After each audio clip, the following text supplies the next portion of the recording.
안녕하십니까, 조승원입니다. 안녕하십니까, 엄지인입니다. 네, 그리고 김민욱, 김정인 기자 나오셨습니다. 안녕하세요. 안녕하세요. 신종 코로나 바이러스 때문에 정말 나라 안팎이 시끄럽습니다. 이 바이러스라는 게 눈에 안 보이는 거지 않습니까? 그래서 더 공포가 확산되는 것 같은데요. 하지만 이런 때일수록 차분하고 냉정한 대처가 필요해 보입니다. 그런데 일부에선 이 사태를 빌미로 혐오나 인종차별을 부추기고 또 정쟁의 도구로 이용하는 것 같은 움직임도 보이고 있습니다. 이와 관련한 소식은 스트레이트에서 취재 중이니 지켜봐 주시기 바랍니다. 오늘은 보이지 않는 곳에서 벌어지고 그래서 우리도 잘 알지 못했던 하지만 매우 중요한 얘기를 해보려고 합니다. 자, 김민욱, 김정인 기자가 준비하셨죠? 네, 범죄를 저지른 만 10세 이상, 18세 이하 아이들, 즉 소년범들의 얘기인데요. 혹시 6호 시설이라고 들어보셨습니까? 6호 시설이요? 이게 소년원은 아닌 거죠? 네, 법원이 소년범들한테 내리는 보호 처분이 1호에서 10호까지 있습니다. 8호에서 10호는 소년원, 7호는 의료시설로 보내지고요. 오늘은 6호 처분을 받아 가는 시설, 이 6호 시설에 대한 이야기를 해보려고 합니다. 네, 흔히 소년원에 보낼 정도로 중범죄는 아니고 주로 절도나 학교폭력 같은 범죄를 저지른 경우 또 부모가 보호할 능력이 없는 경우에 법원이 보호치료시설을 지정해서 일정 기간 위탁하는 형태입니다. 소년원에 보내서 사회와 격리시키는 대신에 사회가 품어서 이들을 교화하겠다 이런 취지입니다. 취지 자체는 매우 좋네요. 그래서 이런 시설들을 오히려 더 늘리자 이런 얘기가 많았잖아요. 네, 그렇습니다. 현재 전국에 8곳이 있고요. 판사가 전화로 자리가 있는지부터 물어본 다음에 처분을 내린다고 할 정도인데요. 이 중에 한 곳인 살레시오 청소년센터에서 벌어진 일입니다. 살레시오요? 거기 유명한 데잖아요. 네, 맞습니다. 울지마 톤지의 고 이태석 신부님 소속으로 많이 알려졌죠. 청소년 예방교육으로 천주교 내에서도 이름 있는 단체인데요. 바로 이곳에서 끔찍한 범죄가 벌어졌습니다. 서울 영등포구에 있는 살레시오 청소년센터. 10대 소년범들이 모여 합숙 생활을 하는 곳입니다. 지난해 1월 어느 날 밤, 누군가 아이들이 잠든 2층 생활관에 접근합니다. 곤히 잠들어 있던 15살 남자아이에게 다가가는 한 남성. 이 남성은 피해자의 속옷에 손을 넣어 강제 추행했습니다. 가해자는 다름 아닌 살레시오 청소년센터의 야간 지도 선생님이었던 35살 김모 씨였습니다. 이제 10시 이후로 한 분 계세요. 한 분이요? 네네. 그분이 이제 저희 이제 자는 거 다 확인하시고 이제 새벽에 방 하나하나씩 이제 체크하시면서 살레시오 청소년센터에서는 밤에 단 한 명의 선생님만 남아 아동 50여 명을 돌보는데 바로 그 책임자가 가해자였던 겁니다. 같이 자고 있던 학생들도 있을 테니까 그 상황 자체가 일단 정하기 힘든 상황이지 않았을까 생각도 들고. 더 큰 문제는 아이들이 밤에 아플 때 의지할 수 있는 어른 역시 야간 지도 선생님 한 명뿐이었다는 겁니다. 그 밤에는 양호 선생님이 없어서 네. 의지할 수 있는 건 야간 선생님밖에 없는 거예요. 예. 그래서 약은 못 받을 때도 있고. 김 씨는 이 상황을 이용해 아이들에게 더 심한 성범죄를 저지른 것으로 드러났습니다. 지난해 1월 살레시오 청소년센터 2층 사감실. 한 아이가 배가 아프다면서 찾아왔습니다. 그런데 김 씨는 갑자기 검사가 필요하다면서 이 아이의 속옷을 내리게 했고 이후 유사 성행위를 저질렀습니다. 당시 그 필요하던 사람이 한두 명, 세 명 그 정도 있었는데 좀 많을 수도 있는데 아프다는 아이들에게 치료해주겠다며 유사 성행위를 저질렀는데 같은 피해를 당한 아이가 3명 더 있는 것으로 밝혀졌습니다. 김 씨의 휴대전화에서는 충격적인 사진들이 저장되어 있었습니다. 화장실에서 용변을 보고 있거나 샤워하는 아이의 모습, 그리고 아이의 특정 신체 부위 등을 촬영한 사진이었습니다. 일부 아이들 중에 좀 생각날 때마다 조금 내가 왜 그런 일을 당해야 되나 짜증을 내는 아이들도 있었고 그런 부분들이 있었는데 상담은 좀 필요할 것 같다라는 부분은 전달을 하긴 했어요. 김 씨가 살레시오 청소년센터에서 2018년 11월부터 2달 넘게 벌인 성범죄의 피해자는 32명에 달합니다. 당시 살레시오 청소년센터에 있던 아이들은 51명. 아이 3명 가운데 2명꼴로 지도 선생님에게 성범죄를 당한 겁니다. 핸드폰으로 유튜브 영상으로 치고 막 보여주고 막 가슴도 보여주고 막 제 앞에서도 막 이렇게 해가지고. 아, 보여줬어요? 영상 같은 걸? 네. 많이 충격받았겠네요. 선생님이 그렇게 보여줬을 때. 네. 김 씨의 성적 학대가 지속되는 동안 어느 아이도 쉽게 다른 교사들에게 이런 얘기를 털어놓을 수 없었다고 합니다. 선생님들끼리도 이제 다 친하고 그러다 보니까 괜히 다른 선생님한테 얘기를 했다가 자기한테 또 다른 불이익이 생기지 않을까 걱정해서. 결국 참다 못한 한 아이가 이런 사실을 다른 교사에게 알렸고 김 씨는 뒤늦게 경찰의 수사를 받고 구속됐습니다. 2달 전 1심 법원은 김 씨에게 징역 4년을 선고했습니다. 피해자들은 감호 위탁되어 있어 외부와 연락이 쉽지 않아 피고인에 대한 관계에서 상대적으로 약자에 해당합니다. 이 사건으로 인해 피해자들은 상당한 정신적 고통을 받았을 것으로 보입니다. 가해자 측이 성범죄 피해를 당한 20명의 아이들과 접촉해 합의한 게 감경 사유로 인정받았습니다. 살레시오 청소년센터는 이후 상담을 통해 트라우마 치료를 했다고 지자체에 보고했지만 피해 학생의 말은 다릅니다. 트라우마 치료 같은 거를 센터에서 받은 적이 있어요? 아니요. 상담을 평소보다 더 많이 받는다거나 성범죄 뭐 관련한 그 인권 교육이라던가 이런 거 받은 기억이 있나요? 아니요.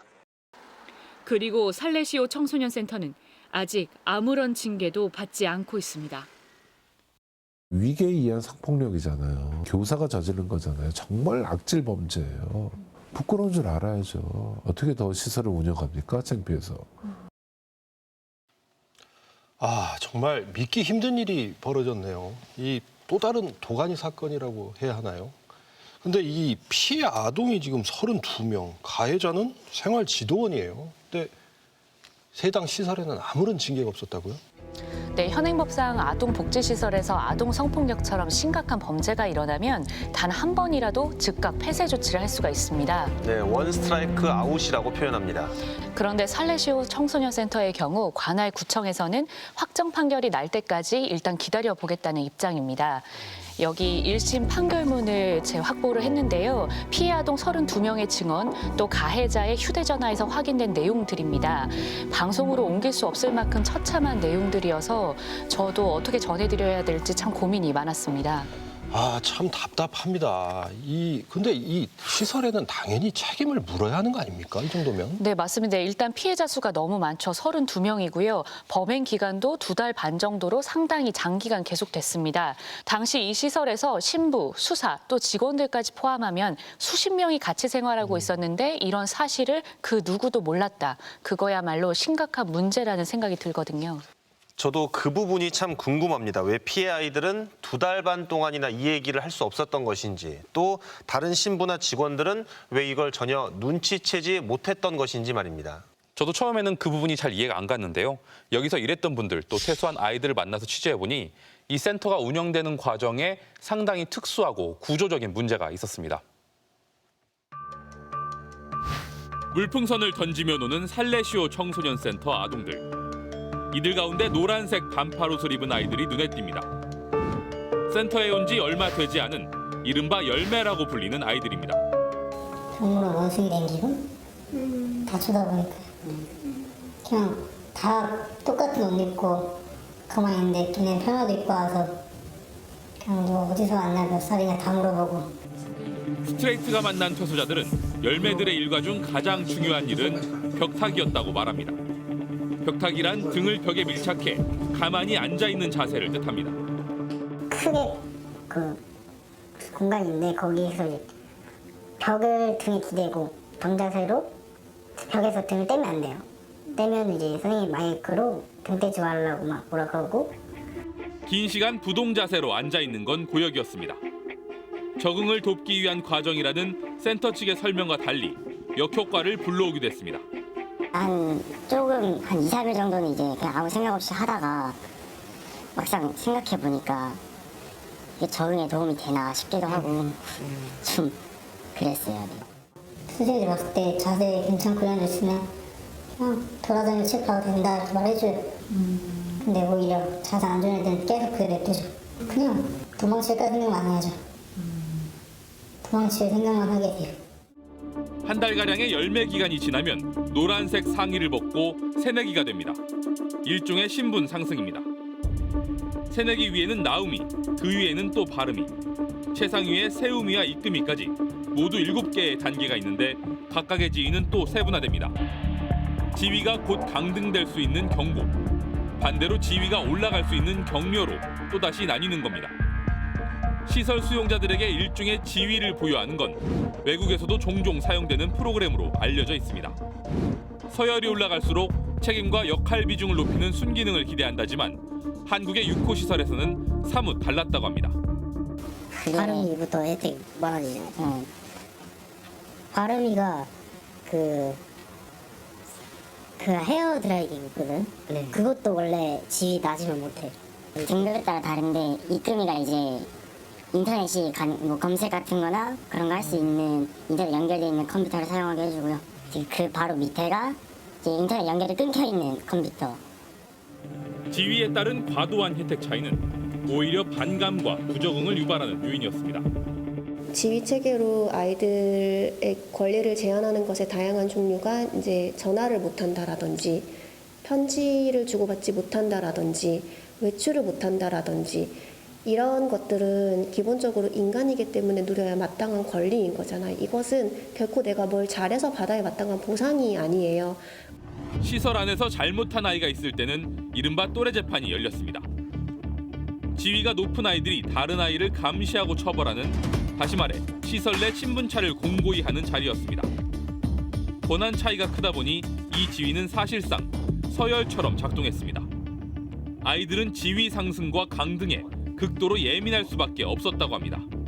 어깨 좀 주물러. 어깨 주물러줘요. 그러면 선생님이 여기 생활관에 그 점수 이렇게 올려주고 체크해주는 선생님 따로 계시거든요. 누구는 뭐 잘했으니까 그냥 올려주세요. 이런 거예요. 차별적인 포상이 있었던 반면 다양한 형태의 체벌도 있었습니다. 단체 기합 때는 불교식 108배가 주로 활용됐습니다.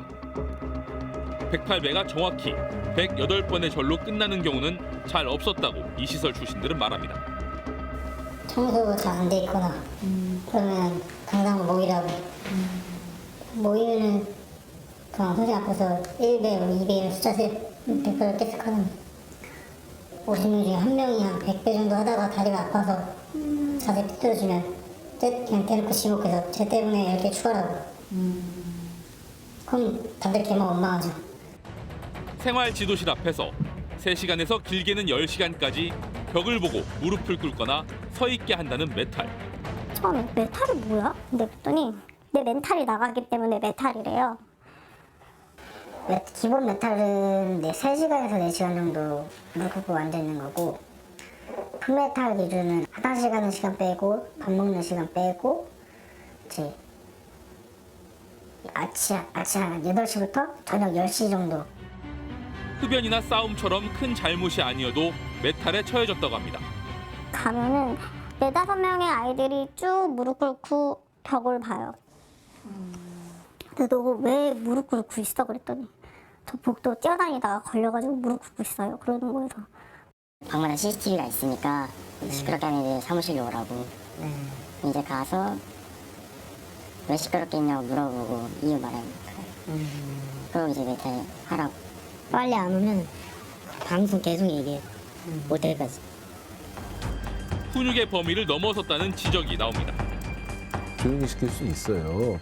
근데 그 정도 선에서 멈춰야지 노골적으로 가혹행위를 하면 안 되죠. 무릎 꿇고 앉아있게 하는 건 대한민국 어디에서도 상상할 수 없는 가혹행위고 범죄입니다. 이뿐만이 아닙니다. 일부 아동들은 신부나 교사 등 센터 관계자들로부터 폭행이나 폭언을 당했다고 주장하고 있습니다. 증언은 상당히 구체적입니다.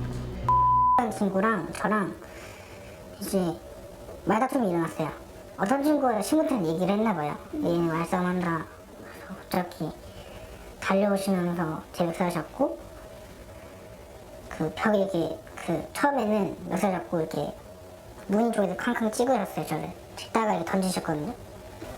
그 신부님 이름이 신부님이거든요. 피해자는 기억이 나거든요. 근데 선생님이 누가 때린지 모르겠는데 이제 막 쿵쾅쿵 막 뭐 부시는 소리가 막 자꾸 들려요. 막 왜 때려 막 이런 것까지 들릴 정도로 지나가는데 막 들리는 거예요. 폭언은 다반사였다고 합니다. 욕 안 하는 사람 없어요? 보통 그냥 무조건 들어가요. 뭐야 내가 뛰지 말라 했지 내 말 들리냐 내가 했냐 그런 거 많이 하시죠.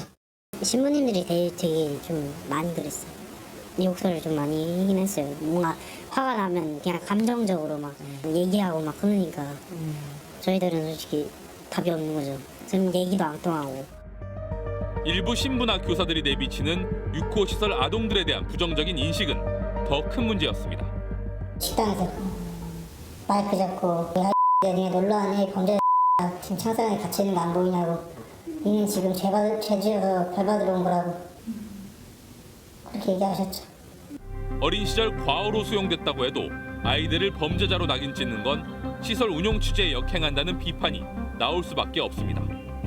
실수를 통해서 다시 배우고 조금 더 멋진 나로 성장하기 위한 공간이어야 하는 게 보호치료시설 그리고 회복적 사법의 가장 큰 목적인데 대부분 죄를 짓고 왔어 형태로 아이들을 바라보고 얘기하니까 아이들조차도 나 죄 짓고 와서 벌 받는 곳, 답답한 곳, 갇혀있는 곳으로 인식을 하죠. 아, 정말 듣도 보도 못한 단어들이 막 튀어나오네요. 벽타기, 메탈, 풀메탈, 또래 재판이라니요. 네, 거기에 뭐 열매, 새내기, 나음이, 발음이 이렇게 7단계로 아이들을 나눠서 지위가 올라갈수록 특혜를 줬다. 말하자면 완장을 주고 차별을 가했다 이런 뜻이거든요. 지금이 대체 어떤 시대인가 싶습니다. 이 시설 측에 따르면요, 입금이나 세우미 뭐 이런 지휘 체계 자체는 약물이나 알코올 중독자들의 해외 치료 공동체를 모델로 했다고 합니다. 실제 다른 6호 시설이나 아동 보호 치료 시설의 경우에도 비슷한 체계를 갖추고 있습니다. 원래 취지 자체는 이 역할을 통해서 책임의식이나 사명감을 고양시키겠다는 건데 이 제도가 적은 인원으로 문제 아동들을 편하게 관리하기 위해서 조금 변질된 것이 아닌가 싶습니다. 취재 과정에서 얘기를 들어보니까요, 진짜 정말 사소한 거, 예를 들면은 로션이나 유명 상표의 옷, 또 이 유명 상표의 신발조차도 지위가 올라가야 받을 수 있었다고 합니다. 야, 이게 이제 아이들 입장에서는 상당히 예민한 문제잖아요. 예. 아무리 보호 관찰 그리고 치료가 필요한 아이들이라 해도 이렇게 수십 명이 함께 생활하는 시설에 이런 시스템이 적합한지는 의문입니다. 자, 그건 그렇고요. 지금 취재를 통해서 드러난 것만 이 정도인데 그렇다면 더 감춰진 얘기도 있을 수 있는 거 아니겠습니까? 네, 몇몇 아이들의 경우에는 아프다고 호소를 해도 병원에 보내주지 않거나 심지어 정신과 치료를 받게 하는 과정에서 더 심각한 문제가 있었다는 증언도 들을 수 있었습니다. 저기 그 생활관법이고요. 정신과 강제를 많이 매겼었죠. 스트레이트가 만난 아이들 일부는 살레시오 청소년센터에 가서 처음으로 정신과 약물을 먹게 됐는데 먹기 싫어도 강제로 먹어야 했다고 말합니다. 저는 솔직히 그러니까 이제 몸에 힘이 빠지고 몽롱해지고 안 자고 싶어도 제 몸은 막 졸리고 저도 모르게 잠들고. 너무 힘들어서 약을 몰래 버렸지만 소용이 없었다고 합니다. 한 번은 걸렸었던 걸로 기억하거든요. 그래서 그때 다음부터는 선생님이 시간 되면 불러가지고 먹이고 확인하시고 그런 식으로 했던 것 같아요. 제 기억 상실을. 먹는 것까지 확인하고. 그 아이가 약을 먹고 운동장에서 허공을 멍하니 동공이 풀린지 허공이 멍한 채 이렇게 하늘만 보고 있는 거예요. 그래서 내가 너 왜 그래? 너무 저는 그게 아직도 기억이 나거든요. 너무 놀라서 너 왜 그래? 그랬더니 선생님 제가 약을 먹고 멍해요 그러는 거예요. 근데 얘를 이렇게 먹여야 되나 이렇게까지? 미성년자이기에 정신과 약을 먹일 때는 아동복지시설에서 당연히 부모에게 알리고 동의를 얻는 게 상식적인 일. 그마저도 지켜지지 않았습니다. 엄마 그 약만 먹으면 돌리려고 그러더라고요. 원래 무슨 약을 이렇게 복용시킬 때는 부모님들한테 허락을 받고 하는 거 아닌가요? 근데 우리한테 그런 거 하나 없었거든요, 얘기가. 살레시오 청소년센터 측에서도 부모의 동의 없이 정신과 약물을 투여했다는 점에 대해 인정했습니다. 부모에 대한 연락이 잘 안 갔다 그런 미스가 뭐 있을 수 있다는 건 인정하지만 적어도 아이가 싫다 그러면 그 선생님도 처방을 하지 않을 거라 생각합니다.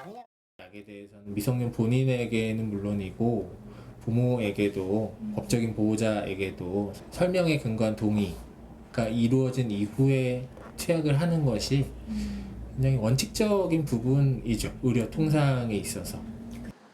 상황이 이렇다 보니 아이들은 정신과 약을 숨기기도 했다고 증언합니다.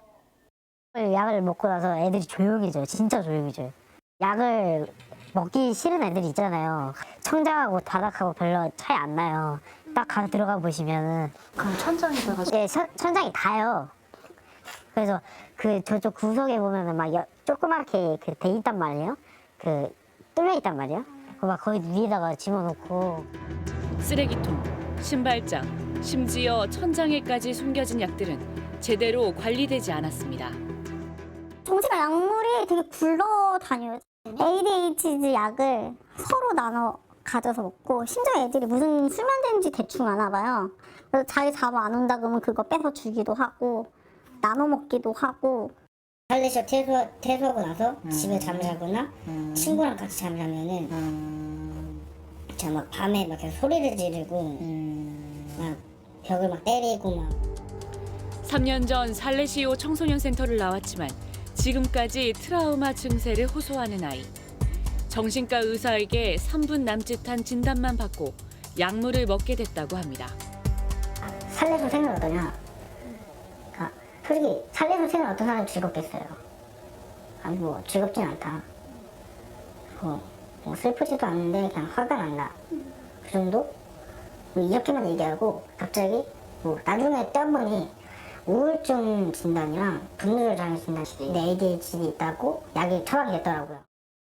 귀를 의심하게 하는 충격적인 증언이 이어졌습니다. 약이 너무 세서 창밖에 걸었어요. 저한테 찾아오시는 거예요. 이거 뭐냐, 먹어라, 내 눈앞에서 먹어라 이러시는 거죠. 최대 3봉지에서 4봉지까지 먹어봤고 그 눈앞에서 그 한 봉지 5알 정도 6알도 있거든요. 그래서 한 번에 털어놓고 먹고 무서웠죠. 이거 다 먹으면은 혹시 내가 죽으면 어떡하지? 한꺼번에 서너 봉지를 먹게 했다는 증언. 직접 해당 선생님에게 확인해야 했습니다. 선생님이 갑자기 와가지고 버린 약 봉지들을 막 찾아서 한꺼번에 강제로 먹게 했다고 얘기하더라고요. 제가요? 네. 아니요, 저는 그럴 일도 없고 그렇게 해야 될 그런 말을 지금 제가 듣는 것 자체가 지금 되게 좀 황당한데요.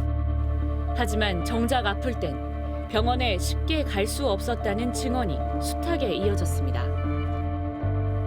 한 아이가 감기가 와서 고열이 있었어요. 한 39도. 근데 양호 선생님이 해열제만 주고 있는 거예요. 걔가 이탈 도망갔다 왔기 때문에 얄미워서 병원 안 데리고 가는 거예요. 양호 선생님의 마음에 따라 그러니까 밉보인 아이는 병원 치료를 받기 어려웠다는 겁니다. 스트레이트가 만난 대다수 아이들의 증언도 마찬가지입니다. 이게 안 꺾였어요. 간호실에 갔는데 손목이 아프다 해서 그냥 압박 붕대만 해주시더라고요. 이제 병원 가고 싶다는 얘기를 했었어요?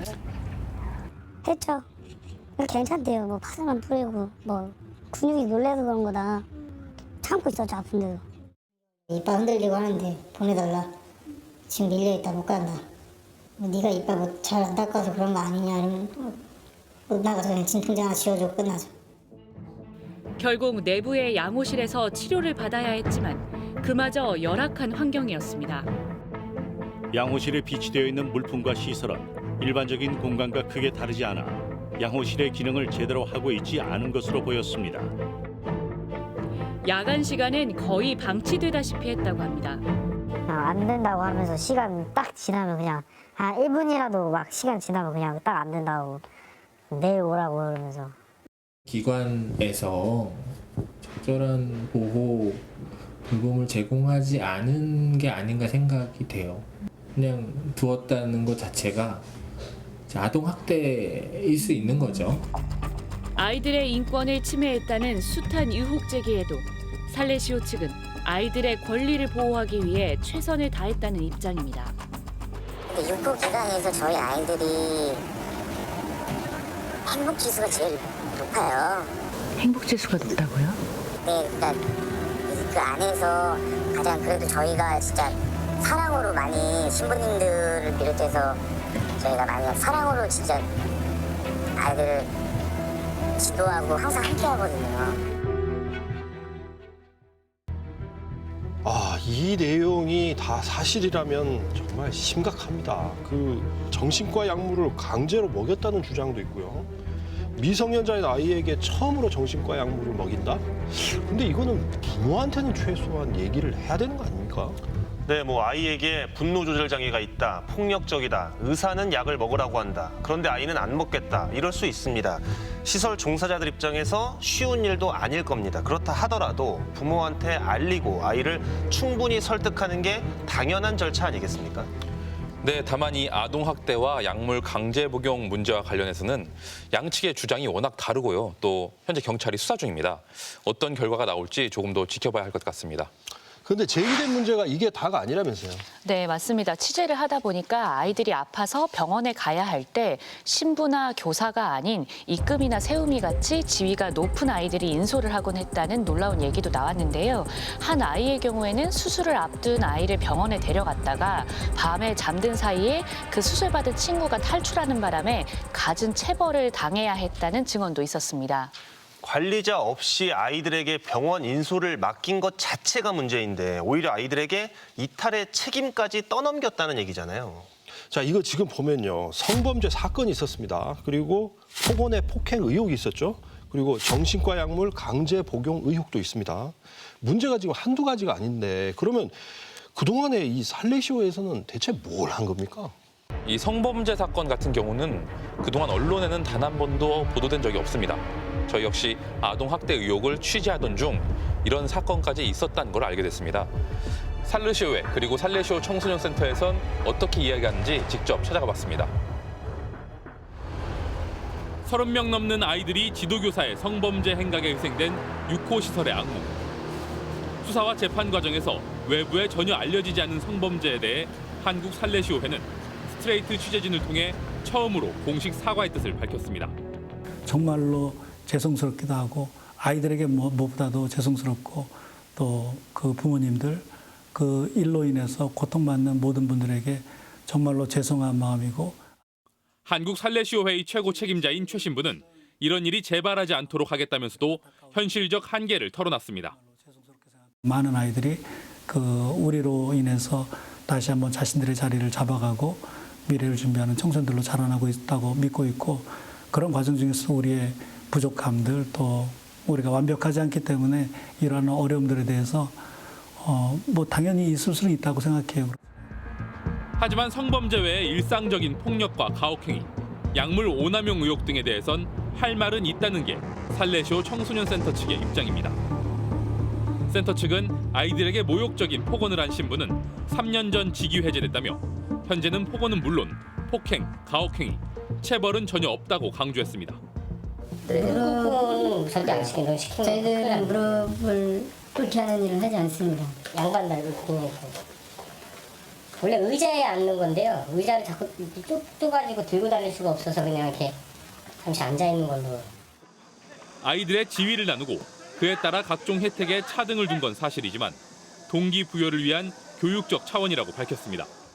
지킬 거를 지키고 그것을 지켰을 때 돌아오는 정당한 보상에 대한 이런 교육적인 일환으로 사용하지 어떤 지위를 갖고 상위지 아이가 하위를 억압하거나 그런 쪽으로는 사용하지 않습니다.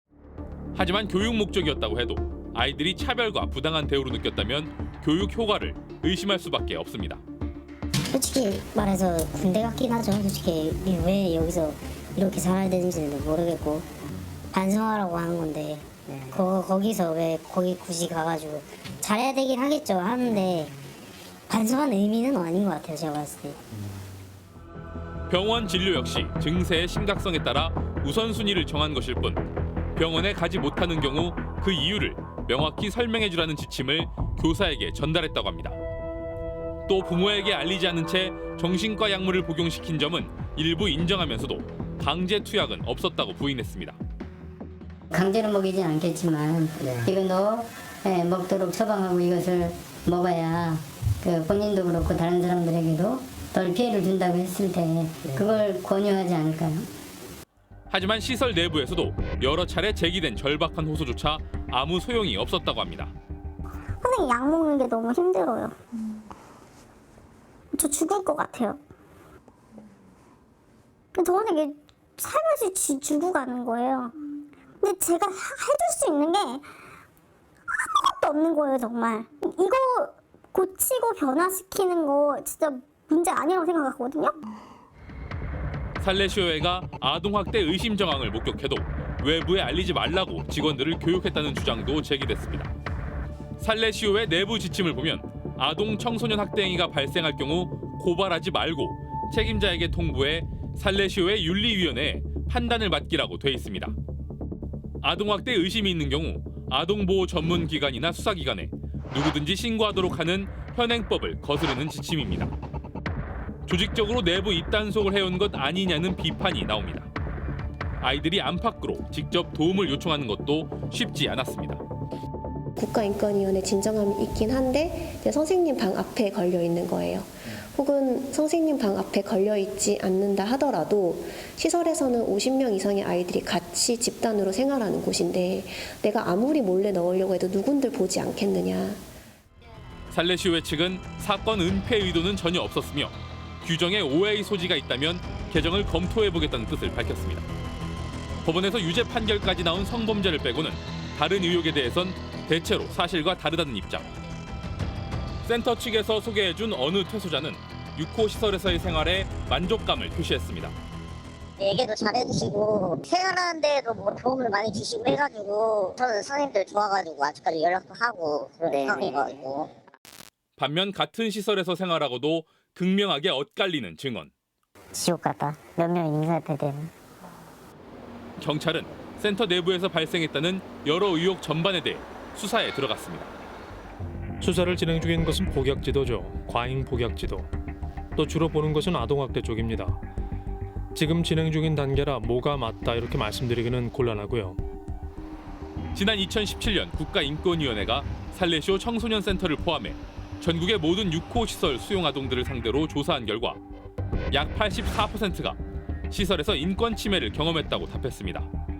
그중에서 직원들에게 차별 대우를 당했다는 응답이 19.3%, 심한 욕설을 듣거나 폭력을 목격하고 직접 당한 경우도 상당수였습니다.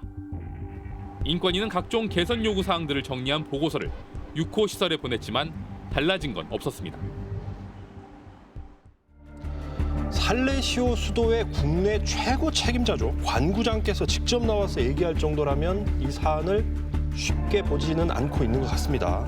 근데 시설 측 얘기를 종합을 해보면 사실관계가 명확한 성범죄 사건은 자신들이 이미 신속하게 조치를 했다. 그리고 다른 의혹은 대체로 사실과 다르다. 이런 입장인 거죠. 그렇다면 취재진이 만난 피해 아동이나 그 부모 또 전직 시설 관계자들이 다 같이 없는 얘기를 지어내고 있다는 건데 글쎄요. 또 더구나 국가인권위원회의 조사를 보면 6호 시설의 관리 자체에 상당히 심각한 문제가 지금 있어 보입니다. 네, 당시 인권위는 이 조사를 바탕으로 여러 개선 사항들을 정리해서 6호 처분 시설들에 보냈는데요. 이후에도 크게 달라진 것은 없어 보입니다. 6호 시설에 보내는 목적이 대체 뭐겠습니까? 이 아이들을 소년원에 보내게 되면 일단 범죄자라는 낙인이 찍히게 되고 그래서 6호 시설로 보내는 건데 이 6호 시설에서 이런 일들이 벌어지면 어떻게 되겠습니까? 더 안타까운 것이 이 6호 처분을 내리는 기준이 단순히 범죄의 경중만은 아니라는 겁니다. 가정의 보호를 받기 힘든 경우, 특히 가정 형편이 어려워서 오는 아이들도 많거든요. 그 얘기는 똑같은 잘못을 저질러도 가정 형편이 어떻느냐에 따라서 처분이 달라진다는 얘기잖아요. 누구는 집에 가고 누구는 이런 시설에 가고 그렇게 된다는 얘기잖아요. 그렇다면 이 시설에 가는 아이들은 어쩌면 더 보살핌이 필요한 아이 아니겠습니까? 자, 그런데 이 시설들 그럼 관리 감독은 대체 누가 하는 겁니까? 네, 당장 떠오르는 관련 부처만도 법무부, 보건복지부, 교육부, 여성가족부, 또 시청의 구청 같은 지자체까지 한두 군데가 아닌데요. 그런데 저희가 취재해보니 어느 한 곳도 자기 일이 아니라고 합니다. 성범죄와 폭행, 폭언, 체벌에 약물 이용까지 충격적인 증언들이 쏟아지는 살레시오 청소년센터. 안에서 골물대로 골마갔지만 밖에서는 무관심 속에 방치됐습니다. 특별히 어떤 치료라든지 이런 것들을 받고 싶어하는 아이들이 있지는 않았어요. 그래서 저희가 특별히 그거에 대해서 뭐 기입하거나 이렇게 면밀하게 뭐 상담을 진행하거나 그러지는 못했고 이제 사건 모니터링 하는 수준에서. 관리 감독 권한이 있는 건 아니고 지도 감독 권한이 있거든요. 그래서 뭐 전반적인 운영 사항에 대해서 관리한다기보다는 이제 좀 지도 점검이나 그런 점검을 통해서 범죄 교화 정책을 총괄한다는 법무부. 법무부가 사실 여기에 할 수 있는 게 없어서 아, 네네. 그래서 이제 관리 권한이 사실 없어요. 그 시설에 대해서는 보건복지부가 이렇게 관리하고요. 하지만 복지부의 말은 다릅니다. 제가 제도적으로 접근을 합니다만은 일차적인 모든 부분들은 지자체 보건복지부에서 예산 주시지 않으시나요? 아니요, 저는 예산을 안 주고 있고요. 생계급여 네, 이게- 같은 게 보건복지부에서 나온다고 들었는데. 어떤 거요? 생계급여요. 아, 기초생활수급고요. 그거는 그냥 모든 국민이 이 시설에 입소를 하게 되면 수급권자가 되는 거예요.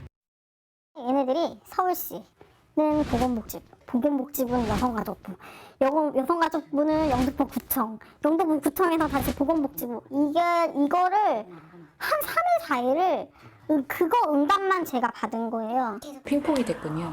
너무 화가 나서 상황이 이렇다 보니 도움을 청해도 외면당하기 일쑤. 처음에 고발했을 때는 거의 무시당했고요. 오히려 저 되게 연막을 주셨어요. 엉뚱한 걸 먼저 되묻는 부처도 있다고 합니다. 어느 국회의원이랑 하니에요? 네? 그래서 지금 어느 국회의원이랑 하는지 먼저 알려주실 수 있으시냐고. 그래서 이 국회의원이랑 무슨 관계가 있는 거죠? 라고 얘기를 한 거예요. 그랬더니 이 사람들한테는 굉장히 무기가 되나라는. 센터에서 보호되는 아이들의 생계급여는 보건복지부가, 운영비와 인건비는 서울시 위탁을 받은 관할구청이 각각 주고 있습니다. 유일하게 현장 점검을 나가는 곳도 관리 감독이 아니라 지도 권한밖에 없다던 구청뿐이었습니다. 안녕하세요. 아동 청소년 복지과 맞으신가요? 관리 감독과 지도 감독의 차이는 뭘까? 만약에 뭐 부분적으로 조금 고쳐야 되니까 지도를 하는 거죠. 그 부분에서 잘 운영이 되고 있는지 감독을 하면 우리는 1회나 장기적으로 수술 필요한 일이 있으세요. 그런 걸 나가는 거지. 관리를 저희가 이제 직접적으로 운영을 세부적으로 어떤 식으로 해야지 가능하지 않아요. 1년에 한 번 점검해서 지적사항을 권고한다지만 그 점검마저도 시설 측에 미리 계획을 알려줍니다. 준비를 해놓아야지 저희가 그때 바로 가서 바로 볼 수가 있거든요. 내용이 워낙 방대하다 보니까 저희가 가만히 있으면서 이거 가져오세요 할 만한 시간이 없어요. 가기 직전에 말씀드리긴 했는데 이 부분을 저희가 말씀을 안 드리고 가면은 애들이 전체가 없다든지 1대1 전수 면담을 하려면 그 공간이 있어야 돼요. 저희 카페 불러서 할 수 없는 노릇이니까. 예고하고 하는 점검. 결과는 뻔했습니다. 한 번은 정부기관에서 조사를 나와요. 미리 알더라고요. 조사 나오는 거를. 조사가 나올 테니 이렇게 적어라. 그 얘기를 미리 하고. 지난 5년간 영등포구청이 설레시오 청소년센터를 점검하며 아동을 전문가와 함께 면담한 건 고작 2차례. 국가인권위 조사가 있던 2017년과 대규모 성범죄 피해자가 발생한 작년뿐입니다. 일상적인 체벌이나 욕설, 성적 학대 여부 등은 시설 종사자들을 통해 먼저 확인한 뒤 지나가는 아동이 있으면 물어보는 시기라는 겁니다. 조사 기간이 일주일이에요. 일주일 동안 조사관들이 이 시설에 상주하면서 직원 인터뷰를 하고 아이들 인터뷰하고 시설 점검을 해서 이 시설이 정말 이 아이들을 잘 케어하고 있는지, 여기서의 인권 착취는 없는지. 특히 캐나다와 미국에선 우리의 6호 시설에 해당하는 곳에 교육부가 운영하는 학교를 두고 아이들의 학습권까지 철저히 보장합니다. 소년범죄 대응팀이라는 팀을 만들었어요. 그래서 그 대응팀 안에는 뭐 경찰, 법원, 교정, 교육부, 뭐 아동부, 복지부 관련 모든 기관의 대표자들이 한 팀을 만들어서 소년범죄가 발생했을 때 이 아이에 대해서 다기관이 할 수 있는 모든 것들을 다 같이 고민하고 같이 공유하는 거죠. 그럴 만한 이유가 분명히 있습니다. 그 아이들의 대부분의 문제점은 가정에서 출발하거든요. 많은 부모들이 아동들을 방임하고 학대까지 하는 아동들이 많아요. 아동학대 피해자 아이들이 밖에 나가서 사회에서 다른 아이들을 괴롭히는 가해자로 이게 바뀌게 되는 거예요. 반면 우리나라의 6호 시설은 기본권조차 위태로운 사각지대입니다. 그 살레시오를 한마디로 이제 좀 정의를 한다면은 가봤자 도움 안 되는 거. 그 유령이에요, 얘네들은. 유령 같은 애들이에요. 체벌을 당해도 약물을 강제로 먹었다고 해도 유령의 말을 들어주는 어른은 없었습니다. 정보기관 자기네 거 아니다. 핑퐁치기라니까 오히려 더 시간이 오래 걸렸던 거고, 누군가 한 분이 더 나서줬다면 빨리 끝났을 문제인데 목소리 좀 들어줬으면 좋겠다는 거죠.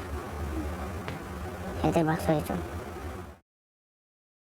서로 다 자기들 책임은 아니라고 하고 참 답답합니다.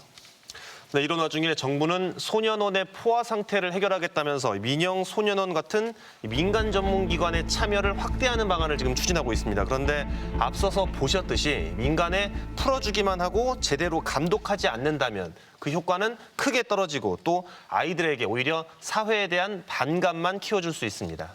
특히 소년범의 경우에는 성인에 비해 재범률이 2배 이상 높거든요. 6호 처분 시설에서 보내는 6개월, 길게는 1년이 그만큼 중요한 겁니다. 네, 이렇게 중요한 시설인데 민간에 위탁해서 일부 종교인들의 헌신과 선의에만 맡겨둘 일은 아니겠죠. 지금이라도 소년보 업무가 제대로 돌아가고 있는지 국가가 나서서 살펴볼 필요가 있어 보입니다. 아프리카 속담에 한 아이를 키우려면 온 마을이 나서서 보살펴야 한다는 얘기가 있다고 합니다.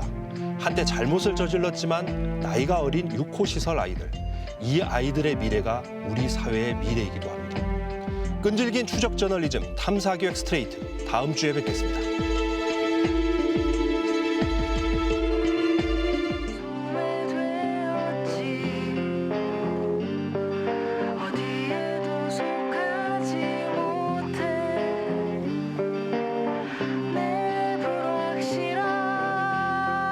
정체성의 연기